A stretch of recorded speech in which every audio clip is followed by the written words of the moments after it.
and that includes arguing. Any kind of small altercation, bickering, or even staring down an opponent can result in a technical. And that's why trash talking is a dying art in today's NBA. So, our top 10 biggest trash talkers are mostly from the 80s, 90s, and early 2000s, in the times that were more fruitful for loudmouths to thrive. Kobe Bryant. Kobe Bryant was the second incarnation of Michael Jordan, extremely competitive, not backing down from anybody, and able to back up everything with his play. There are numerous examples of his trash talk, like when he called Dwight Howard soft, or when he delivered one of the greatest one-liners after winning a championship. Just got one more than Shaq.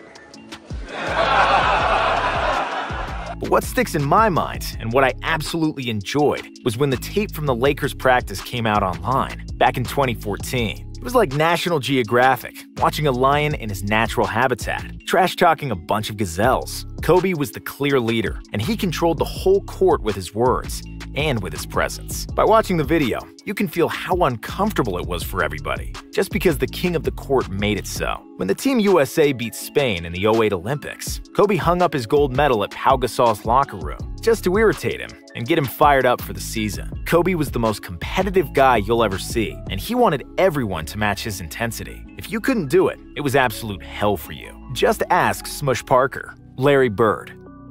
Larry Bird entered the locker room at the 1988 three-point shooting contest and asked his fellow contestants one simple question. So, which one of you bums is going to come in second? All air evaporated from the room, and with that simple sentence, Bird killed everybody's confidence. Because they knew he was right, and that he was the best shooter in the world at the time. Without breaking a sweat, and without taking off his jacket, Bird nonchalantly backed up his words and supremely won the three-point contest. Larry really didn't look up to anybody in the NBA, as he was constantly the best player on the court in every arena, with an occasional exception of the Great Western Forum. The hick from French Lick didn't know about any PG-13 type of talk. No, his content was rated R, and it was just the way things were back then, and how insanely competitive individuals talk to people. Bird would tell people when he's going to do something on the court, and then do it, without any possibility for the defender to stop him. Larry was that good, and when you're that good and that confident, you can say anything you want. Gary Payton. Gary Payton's name has become synonymous with trash talk, and the first association that comes to mind when someone says GP is the glove, Seattle, and trash talk. GP was a trash-talking great. His style was to kill you with volume, as he just didn't stop talking, and he had no boundaries. No subject was untouchable for GP. Nothing was off-limits. I doubt that he even needed cardio, because he would burn so many calories just with his mouth. GP would trash talk to everybody, no matter who it was. That's just who he was as a person. Kevin Garnett told the story about his trash-talking excellence on All the Smoke podcast. He said Payton would bring the ball down to the court, trash talk whoever was guarding him, talk to the refs, and orchestrate the entire offense, all while dribbling the ball and playing basketball. Gary's mouth was on automatic, and it was like a 7-Eleven. It never shut down. It was impossible to ignore it completely, because the sheer quantity of the stuff he said was sure to strike a nerve with you at one point. If there's a Mount Rushmore of trash talking, Gary Payton's mouth must be on it. Kevin Garnett. KG was of the same ilk as his friend and mentor Gary Payton. He maybe didn't talk as much as the glove, but he was equally mean and vicious with his trash-talking victims. If you don't know what we're talking about, just Google Carmelo Anthony and Honey Nut Cheerios. That Carmelo incident is just one of the many tales about KG's trash-talking skills. Garnett was somewhat crazy when he was on the court, and when the game started, he was like a man possessed. The Big Ticket was one of the most passionate players ever, and he'd exert all his soul into a game of basketball. That also included going to great lengths to diminish everybody that played against him. KG was a warrior, and if you were on his side in the battle, he would die for you. If you were against him, he'd want to kill you, and he didn't make any friends on the court. But that's who KG was: unfiltered, mean, passionate, and the ultimate competitor. That mix has resulted in some of the best and most hurtful trash talk NBA courts have ever witnessed, especially for younger players who were his frequent prey. Charles Barkley. Charles Barkley is one of the best power forwards ever to play the game. He's also one of the most entertaining personalities that ever walked the NBA floors, which he confirms every time he sits in his chair in TNT's Studio J. With his quick wit, he's able to make America and the world laugh with his jokes. Just this season, he killed Draymond with his triple single remark. He trashed James Harden by saying dribble 14 times in a row. As a player, Chuck was much of the same, 110% straight talker that would say the first thing that would come to his mind. He would talk smack to everybody, and he was so good of a player that he'd be able to back it up almost every time. When Chris Webber made a commercial about his dunk on Sir Charles, Barkley gifted him with 56 points in the playoffs, talking trash to Webber and his whole team the entire time. He wasn't a stranger to a fistfight as well, as Bill Laimbeer, Charles Oakley, and Shaq have found out during his playing career. Michael Jordan.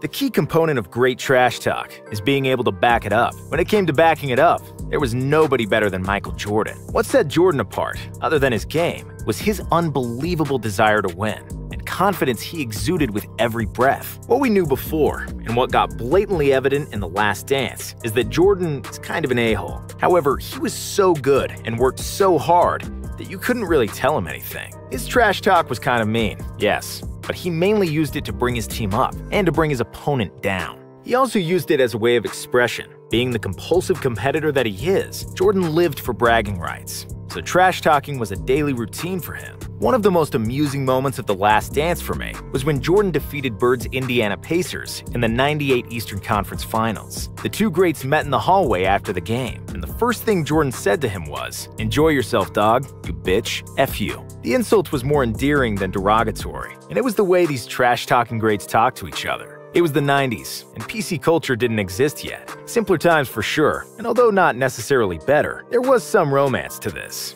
which is somehow missing from today's NBA. Rasheed Wallace. Rasheed Wallace is one of the loudest and most animated players that ever played in the NBA. He talked trash to everybody, opposing teams, fans, his own teammates, and of course, the referees. Like most guys on this list, Rasheed had a big mouth and liked to get under people's skin. He wanted to get his teammates into the game and build their confidence, and his greatest satisfaction came from silencing the opposing crowds, which he often did with his game. "You better get that little bitch off me," Rasheed Wallace said to the Grizzlies bench after scoring on Rudy Gay for the second straight time. Rasheed played with an edge his whole career and liked to play physical basketball and then let everyone know about it later, because, ball don't lie. Reggie Miller.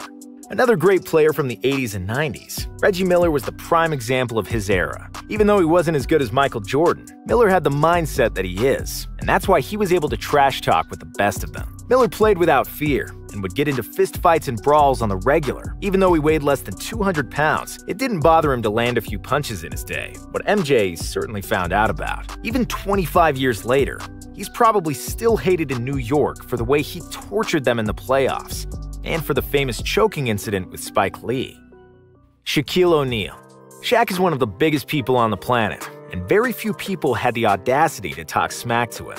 However, if somebody does say anything to the big fella, he's very eager to clap back with a vengeance. His most famous trash-talking was about the Sacramento Queens during those early 2000 matchups with Chris Webber, Vlade Divac, and company. He also invented the term barbecue chicken, as he would often lick his fingers if a bad defender was trying to guard him. His famous beef with Kobe got to a boiling point after he rapped in the club about him and asked how his behind tastes. Shaq is also not a stranger to social media beef, and he talks smack about some current players, mainly Dwight Howard and JaVale McGee. Draymond Green.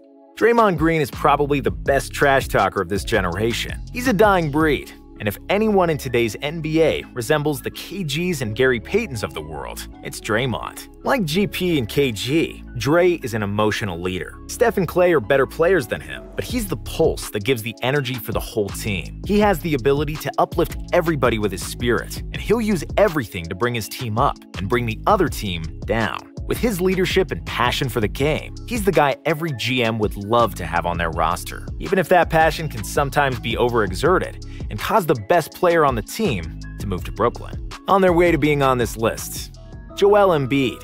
If there is a king of social media trash talk, it's gotta be Joel Embiid. The big fella from Cameroon is a master of social media trolling, and he famously owns a lot of real estate in Andre Drummond's head, pushing other players' buttons pregame, getting them ejected during the game, and then talking about it on Instagram or Twitter has happened more than once. His victims include fellow centers Drummond, Whiteside, Karl Anthony Towns, and DeAndre Ayton. After his online back and forth with Mo Bamba, Embiid had an agreement with the Sixers staff to play Sheck Wes's Mo Bamba song each time JoJo scored on it. In an era of buddy-buddy basketball and no beef between players, Embiid is a breath of fresh air, and we hope that the beef kitchen stays open as long as he's in the league.